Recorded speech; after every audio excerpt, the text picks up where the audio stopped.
আসসালামু আলাইকুম ওয়া রাহমাতুল্লাহি ওয়া বারাকাতুহু। অনেক বাতাস। এটা হচ্ছে জেদ্দা শহর থেকে প্রায় 200 কিলোমিটার দূরে রাবির জায়গাটার নাম। এখানে ইউনিভার্সিটি আছে, মসজিদ, এখানে কলেজ, টেকনিক্যাল এডুকেশন,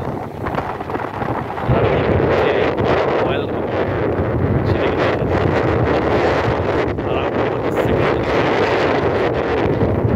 আর পানির অবস্থা দেখেন, সুন্দর জায়গা, সে কি অপূরব দৃশ্য দেখার মতো। মদিনা থেকে যেতে হবে, মদিনা থেকে আরো প্রায় 400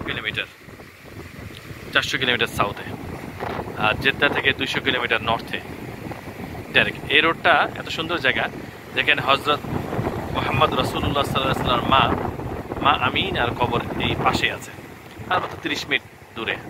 আজকে আমরা সেখান থেকে ঘুরে আসছি, আলহামদুলিল্লাহ। সুন্দর জায়গা, দেখার অনুরোধ করব সবাইকে।